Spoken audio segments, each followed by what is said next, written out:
Welcome once again to the Maximus Traveler channel. Please spare a second of your time and subscribe, comment, share, and like. Gratias tibi, thank you.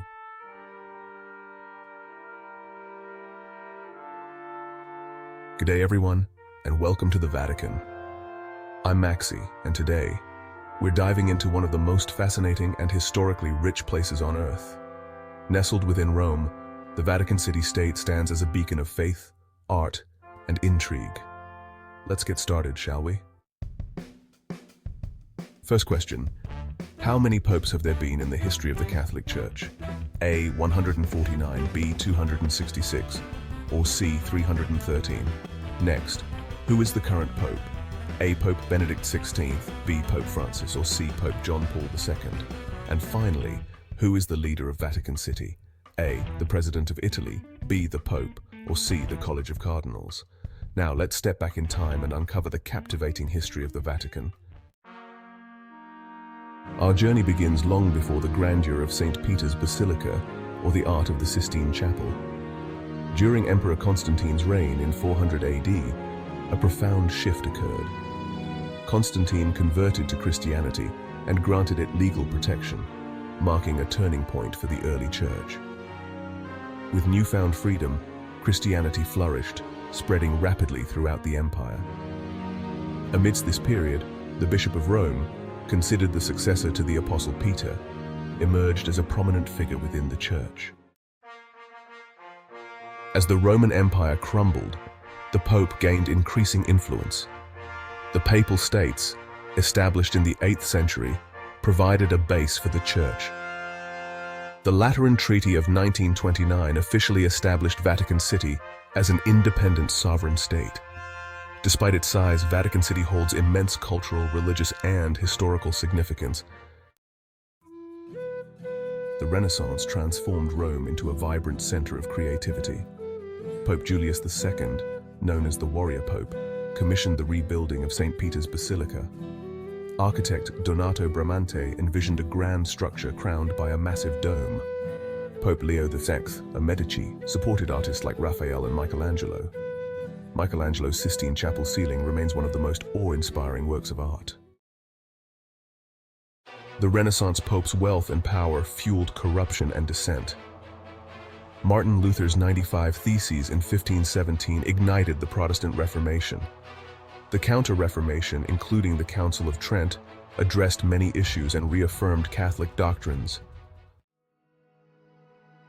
Beneath St. Peter's Basilica lies the Vatican Necropolis, a sacred space with the remains of numerous popes. The tradition of burying popes here dates back to the earliest days of Christianity. Some tombs are grand, others modest, but all represent lives dedicated to the Church. Pope John Paul II's tomb is among the most visited, reflecting his enduring legacy. The Vatican's ancient walls and corridors have long been a source of fascination. The Vatican's secret archives house a vast collection of documents, including papal bulls, a type of public decree, charter, or letters of patent issued by a pope of the Catholic Church, and historical records. Rumors persist of hidden chambers containing sensitive documents. The Swiss Guard, founded by Pope Julius II in 1506, remains a symbol of the papacy's long history. The Vatican secret archives hold historical documents that offer glimpses into pivotal moments in history. The Chinon parchment revealed the true story behind the Knights Templar. Documents about King Henry VIII's annulment led to England's break with the Catholic Church. Despite controversies, the archives remain invaluable for understanding the Church's history. Now let's shift our focus from the Vatican's history to its awe-inspiring tourist attractions. Vatican City, despite its small size, boasts an astounding collection of art, architecture, and religious sites that draw millions of visitors each year. At the heart of it all lies St. Peter's Square, a grand elliptical piazza designed by the renowned Baroque sculptor and architect Gian Lorenzo Bernini. Framed by towering colonnades and adorned with 140 statues of saints, the square embodies the grandeur and majesty of the Catholic Church. Standing at the center of the square is an ancient Egyptian obelisk, brought to Rome by Emperor Caligula in the 1st century AD. The obelisk, a symbol of the sun god Ra in ancient Egypt, was re-erected in its current location in 1586 by Pope Sixtus V, a feat of engineering that still impresses visitors today. Flanking the obelisk are two magnificent fountains, also designed by Bernini, their cascading waters adding a sense of tranquility to the bustling square. As you stand in St. Peter's Square, take a moment to appreciate the sheer scale and grandeur of your surroundings. Imagine the countless pilgrims who have walked these cobblestones over the centuries, drawn by faith and a desire to be closer to the heart of the Catholic Church. From the square, your gaze inevitably turns towards the imposing facade of St. Peter's Basilica, the largest church in the world and a masterpiece of Renaissance architecture. Its towering dome, designed by Michelangelo, dominates the Roman skyline, a testament to the ingenuity and artistic brilliance of the Renaissance. Stepping across the threshold of St. Peter's Basilica is an experience that transcends mere sightseeing. It is a sensory overload of art, architecture, and spirituality that leaves a lasting impression on all who enter. As you stand beneath the soaring arches and gaze upon the intricate mosaics, the sheer scale and grandeur of the basilica can be overwhelming. One of the first things you'll notice is the sheer size of the basilica. It covers an area of over 22,000 square meters and can accommodate up to 60,000 worshippers. The central nave, with its towering marble columns and gilded stucco work, stretches out before you like an elaborate tapestry woven from stone and light. As you make your way down the nave, take some time to admire the numerous works of art that adorn the basilica's walls and chapels. Masterpieces by some of the greatest Renaissance artists, including Michelangelo, Raphael, and Bernini, are on display here, each telling a story from the Bible or celebrating the lives of saints. One of the most famous works of art in St. Peter's Basilica is Michelangelo's Pietà, a poignant sculpture depicting the Virgin Mary cradling the body of Jesus.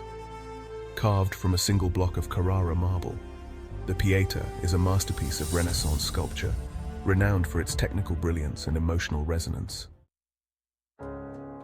No visit to the Vatican would be complete without experiencing the awe-inspiring beauty of the Sistine Chapel.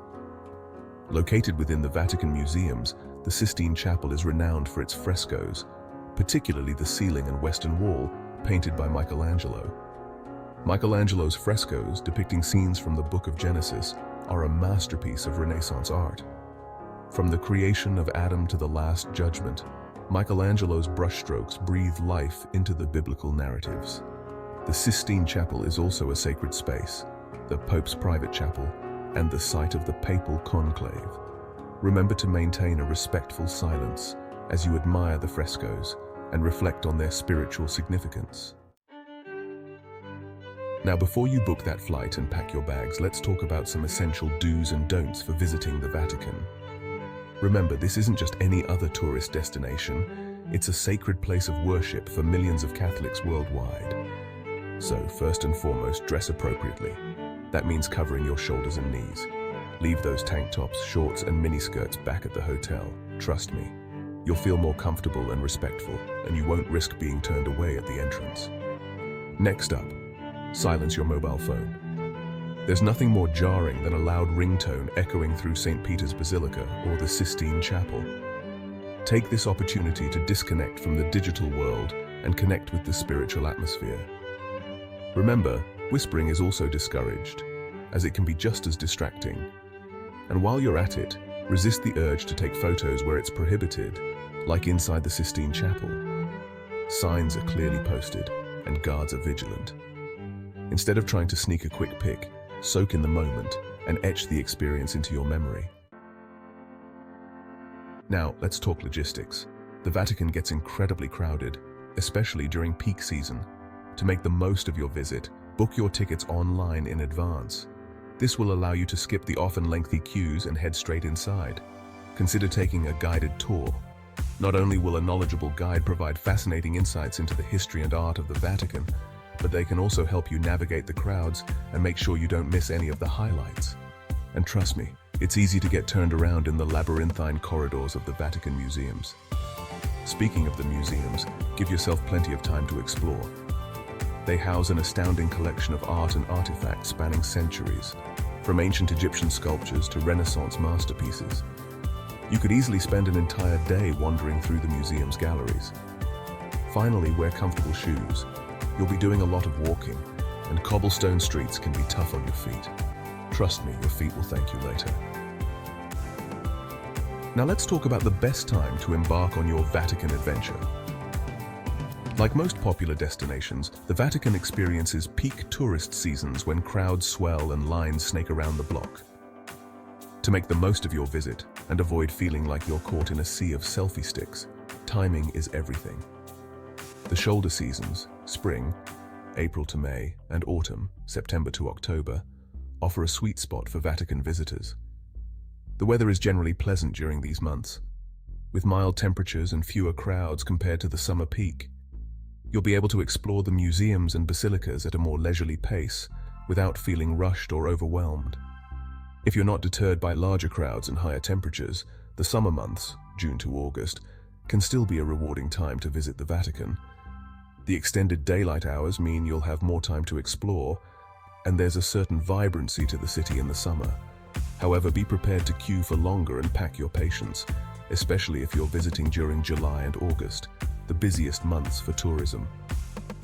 Winter, November to March in Rome, is generally mild, but the Vatican can still get chilly, especially inside the unheated basilicas. On the plus side, crowds are significantly smaller during the winter months, and you'll often find shorter lines for attractions. If you don't mind bundling up and braving the occasional rainy day, winter can be an excellent time to experience the Vatican's serene beauty without the usual throngs of tourists. No matter when you visit the Vatican, a few tips can help you make the most of your pilgrimage. Plan your itinerary in advance. The Vatican museums alone could take an entire day, so prioritize the attractions that interest you most. Consider booking a guided tour for a more in-depth understanding. Many tours offer skip-the-line access, saving you time. Visit on the last Sunday of the month for free admission, but expect large crowds. Early morning or late afternoon visits are less crowded. The first and last hours are the best times to visit. Take breaks and pace yourself. The Vatican is packed with awe-inspiring art and architecture.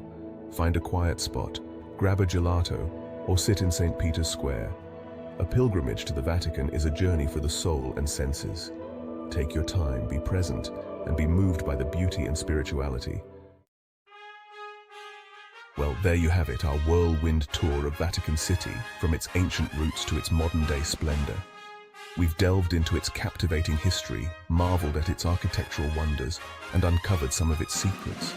From the grandeur of St. Peter's Basilica to the artistic treasures of the Vatican museums and the breathtaking beauty of the Sistine Chapel, the Vatican offers a sensory feast that will stay with you long after you've left its hallowed grounds.